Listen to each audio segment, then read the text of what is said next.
Hello and welcome to another What Sold on eBay video, postcard edition.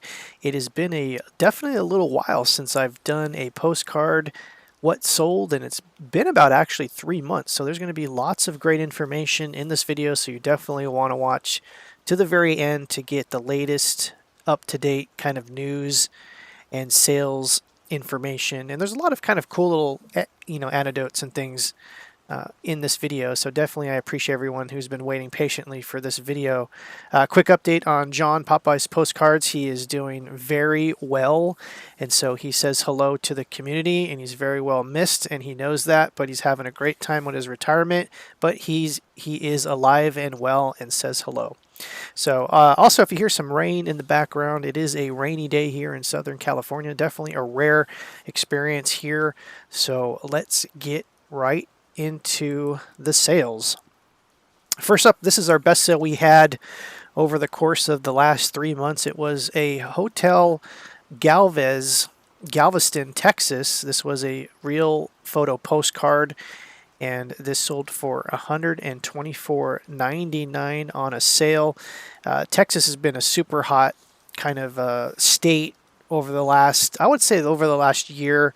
Especially Houston. Anything Houston has been selling very well, especially even chromes and certain types of linens. So if you have some Texas stuff, definitely look them up and think about posting some of those. As like I said, some of the Houston stuff does very, very well. For whatever reason, sometimes there's some collectors that come into the market, they got some dollars to drop and they want to buy postcards, and there's lots of reasons, different reasons why people buy postcards. And so we'll get into a little bit that later. But this is a good sale, real photo postcard. You're going to find that for the most part, real photo postcards are going to be the cream of the crop in terms of the highest sales you're going to have. Sometimes you'll get like a linen or something like that, but usually it's the real photo postcards that are going to demand the big money. So don't get super excited when you see them. Also, there's a lot of them that sell around $5, but it's one of those things that you should definitely look out for these if you ever see them out and about. Even if you can get them for $1 a piece or less, just buy them and then deal with them later.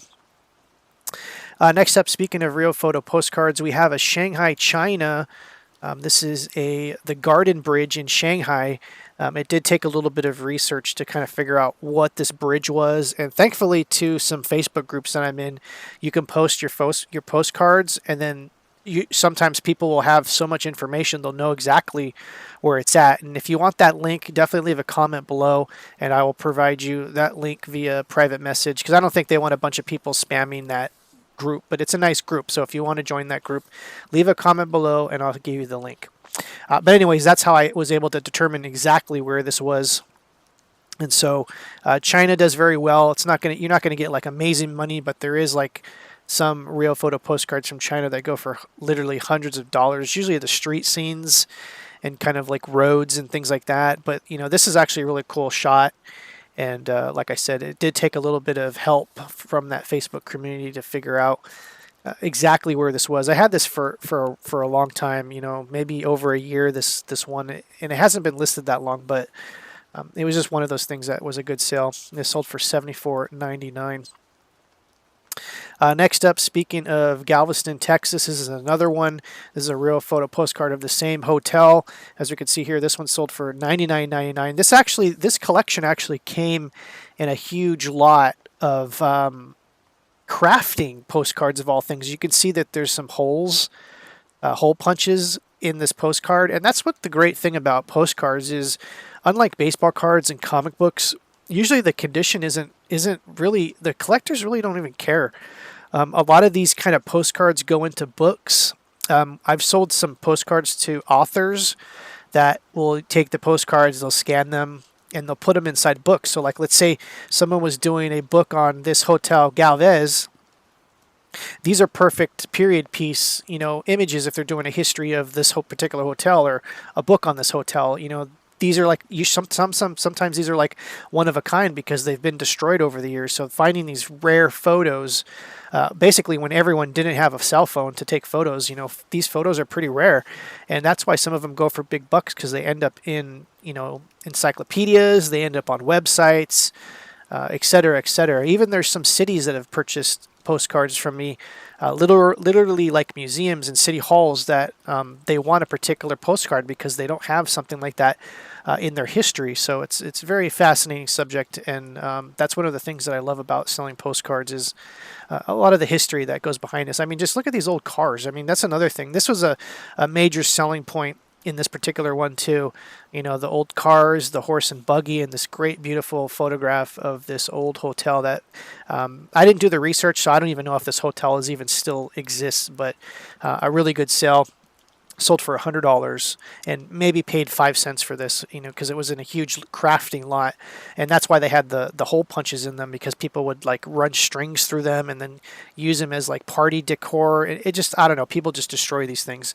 They don't see the value, the historical value in some of these pieces, so that's where the holes came in from that. So yeah, interesting stuff all the way around. Next up we have this real photo postcard from Florida. This is a fort, and I'm not going to even, I guess, a Baracus. This is from 1910. This one actually has a stamp, so we can actually date it. This one actually looks like it had a little bit of trimming on it, too. As you can see, this is from 1910, and what's nice is it actually came from, you know, postmark from that particular fort, which is incredible. So it's like they purchased, whoever got this originally, you know, purchased these postcards from the fort. Could have been even a soldier or some military personnel. Basically mailed it from there, postmarked from there, so it's actually a really good piece of history. There's a lot of collectors that collect militaria and you know, different forts and different things in Florida. So you know, this thing had a lot of things going. It's actually a really boring view, if you ask me. I mean, the most notable thing, of course, is the American flag and the cannons, the mortar cannons, and the balls right there. So I mean, other than that, this sold for, you know, $20. I probably paid 25 cents, if not less, for this. And that's one of the nice things about postcards. If you can snipe some lots and get some, if you can look at some stuff that's in a lot and say, oh, I can sell that. If, you know, I pay $50 for 100 postcards, I can sell a couple of these for 10. You know, you've already made your money back. So that's what's one of the cool things about once you start to learn more about this kind of stuff. Next up is this Santa Claus with kids. This is a vintage postcard, and is it? It's not. What do you call it? Stamped or canceled, so we can't tell a year. But I got a huge collection of Santa Claus postcards last year, and they were in binders. And it took me so long just to pull them all out of the binders and list them, scan them in and list them. And I'm glad that I did, because I sold so many of those. Anywhere between, you know, $2.99 to all the way up to like, you know, $12.99 a piece. Especially the older ones. I even sold reprints. People were buying reprints for like $3.99. There was probably maybe 100 or 200, you know, different Santa Claus cards. And you know, it was right before Christmas. I should have listed them maybe a month before I listed them, and they did very well. There was like a couple ladies that bought like over 30 of them. So Santa Claus is definitely a subject on postcards that sells very well, so keep an eye out for those. This sold for $5.99. Next up, we have this Tehran 1956 cancel. This is an international postcard, as you can see here with the international. And I think that's the old Shah.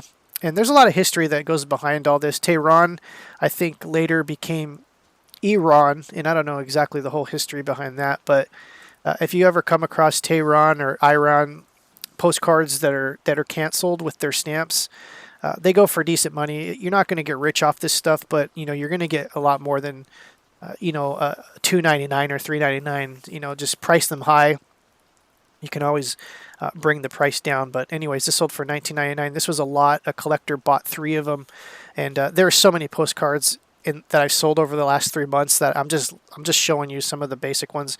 I can literally do a video that's probably 2 hours, just all the different ones that I've sold and all the crazy all the crazy history behind each one. But we're going to keep this video a little short today, and maybe we'll do a second one. But if you're enjoying this video so far, definitely go down there, click the like button.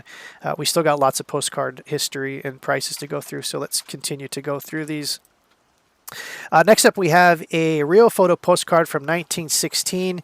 This is the USS Tennessee from the Panama Canal, and I've actually got a fair amount of real photo postcards from the Panama Canal over the years. And it's just one of those things that just one of those subjects that, comes up a lot, especially these old, warships from World War One. As you can see here, it's a really good photo. As you can see, you got the little dock. I don't know if you would even call that a dock or whatever. But, we've sold a pretty good amount of different ones, and they go for a variety of different prices. It's all about the views. If you have boats and ships and military stuff, it usually goes for a little bit more than usual. And we sold this one for $28.99. It even had, it was in a binder at some point. As you can see here, it still has the glue. A lot of these collections that I buy are, they're glued in folders and binders and things, and then people, pull them out and then usually sell them in a lot like this. Sometimes you even find them in the binders and the folders. And like I said, the Panama Canal is an interesting subject. Some of them aren't going to go for a lot, but like I said, it's going to be all about the different views that these particular postcards have. So yeah, definitely keep an eye out for those ones. Next up, we have a really cool one. This is from 1952. This is a glass block drugstore from Bemidji, Minnesota. And I had actually a coworker that used to live in Bemidji, and I knew about this town. It's one of those little small towns. Look how beautiful this photo is. They even sprayed down the road so that this photo would look, even more spectacular. As we can see here, there's a U.S. Army Air Force recruiting station right above the drugstore, and you have the old cars. So, I mean, this thing has so much going for it, and as a matter of fact, is why I priced it so high at $74.99. As we can see here, I did take a best offer. Actually, this is actually sold on a 50% sale. I do a blowout every once in a while. This sold for $37.49, which is a pretty good price, and it also has the stamp, the cancel from Bemidji, Minnesota, from August 4th of 1952. And as you can see here, a lot of good history, a beautiful photo of a storefront, and this is what the collectors are always looking for. There's got a lot of stuff going on for it. Like I said, the Army recruiting station, the drugstore, and the beautiful photo of the cars, and of course a main street view, a corner street view, which is also very desirable in the postcard world. So this is a really good, really nice postcard. Next up, we have another kind of situation, but this is actually from Iowa. This is the Maple Crest Turkeys Farm. This is the Wellman Advertising Building, as we can see here, from Wellman, Iowa. One of the things, I did do some research on this particular thing, and I did find out that Maple Crest Turkey Farms memorabilia goes for a pretty good amount of money. There's all kinds of weird, promotional items that they've sold over the years, and like keychains and weird things like that go for crazy money. So if you ever look up Maple Crest Turkey Farms, you'll be very surprised at the different things. And that's the thing too, like if you get this postcard, you're going to automatically get drawn to this Willman, Iowa. But if you look in the very back and you take your magnifying glass and you look and say, oh, that's Maple Crest Turkey Farms building, you get a little bit further down the rabbit hole for sure. So definitely check that out. This sold for $34.99. Next up, we have this old, this is part of the Christmas lot that I talked about earlier. These are Louis Sorensen dolls. These are handmade kind of like wax dolls that this particular artist, Louis Sorensen, made back in the day. And there was like a ton of these. I guess he must have took photos of his dolls all kind of propped up and made postcards out of them. And as you can see here, this is what the back looked like from Alhambra, California. I guess that's the Thor Publishing. But anyways, this is from another, I want to say he was from another state. And what was interesting about these kind of sales is actually Louis Sorensen's great niece or great granddaughter purchased these from me. And she just wanted a piece of her family's history. So that's another thing too. There's lots of stuff going on, why particular collectors buy these things. They have so many different stories. Some of them just like the view. Some of them lived in a particular city. Some of them are actually related to people that actually created the postcards, which is actually an interesting kind of situation that happened here with Louis Sorensen. So he was a doll creator. And I looked up Louis Sorensen because I had to go look to see what his dolls were worth on eBay. And of course, you can still find some of his dolls, listed. They don't go for a crazy amount of money, but it was very interesting to see this particular doll maker, who I believe is deceased, with, the different things that he created over the years. So anyways, this sold for $2.99. We've sold a bunch of them for $5.99. This was kind of some of the last ones that we had on this sale. And like I said, it came with that huge collection of Christmas postcards. So definitely keep out for, an eye out for definitely doll, kind of weird kind of dolls and stuff like this. They do sell. Next up is another Panama Canal real photo postcard. This is Army swimming wrestling boys. I didn't even actually know what the hell was going on here. It looks like they were wrestling. It looks like maybe it was like a swimsuit. As you can see here, this is a great photo. Whenever I find photos like this, I like to take my jeweler's loop and I look at every face, because sometimes if you ever find a celebrity or a famous person before they became famous, some of those postcards go for hundreds of dollars, if not thousands of dollars. So I will look in any of these kind of army group photos to look for particular actors or particular celebrities, because you never know who you'll find in these photos. And I haven't found anyone yet, but it's just one of those things that I do. And just because I know old photographs, they don't really say on the back, oh, so-and-so, you have to kind of do some research and use your brain, a little bit to kind of determine, some of these things. I mean, there was like a Jesse James photograph that sold for $3 million, maybe like 4 years ago. Someone found an old photograph and happened to have Jesse James in the background. And so, definitely keep an eye out for this. This sold for $34.99. Like I said, a lot going on here. Mostly the young males in their bathing suits from the turn of the century. Before bathing suits were even created, they just had these kind of weird, their shorts, their boxer shorts, and some shirts. But anyways, pretty crazy, interesting photograph from the Panama Canal construction early in the 19-teens. Next up is this American Indian. This is a vintage postcard. This isn't a real photo postcard, but it is a kind of older one, as you can see here. This one was from 1911, so it was actually kind of older, as you can see here. This is a Washington baby. This is a Carrier Studio. I got a whole bunch of keywords stuffed in here, but I want to say that American Indian, Native American postcards do very well. Not all of them are going to sell for good money. There are some pretty crazy price ones. If you can especially find, what is that guy's name? I think his last name's Curtis. I've found some of those before in the past, and those go for hundreds of dollars.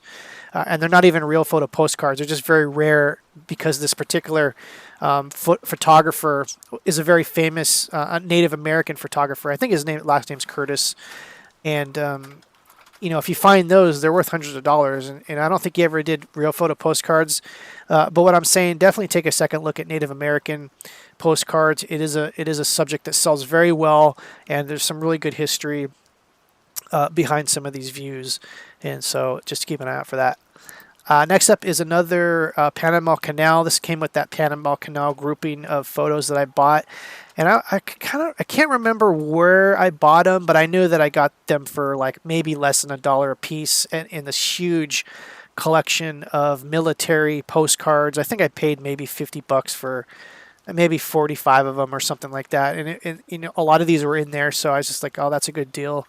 I could definitely make more than $1 on these things, especially military real photo postcards always demand like a little bit of a premium. Anyways, this has Black Americana in the title, so be kind of warned, I guess I want to say, about using Black Americana. eBay's really tightened their grips as far as racism and a lot of that kind of inclusion and a lot of the social justice stuff that's going on right now.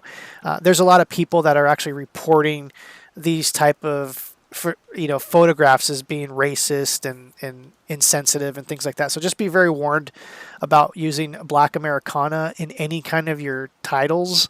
It's a red flag to anyone. People will just search by that, and if they don't like what they see, they'll report you to eBay, and then eBay will shut you down. It's the same to go with Confederate flags and things like that. Even though that's like part of history and part of these postcards, if it says Confederate flag anywhere in your title, you're going to get flagged and your listing's going to be removed. Especially this Black Americana, some of that stuff will go, it'll fly. Like this is okay, this is borderline okay. And the other stuff that's kind of like exaggerating African Americans, like features like lips, or if it shows them with watermelons or anything like that with racial overtones, eBay is going to pull that stuff. So you're definitely better off either keeping it, sending it to a museum, or just throwing them in the trash. Like this history was just bad times for a lot of people. But anyways, just want to give you a heads up and kind of leave you off with that. I hope you enjoyed this video. If you did, definitely go down there, click the like button, leave a comment below if there's anything that struck you as interesting or something that you learned about something today. I definitely love reading your comments. It keeps me busy, like I'm not busy like I'm not busy enough. And like I said, I'm Chris, the Thrift Shop Hustler. Thanks for tuning in, and we'll see you next time. Take care.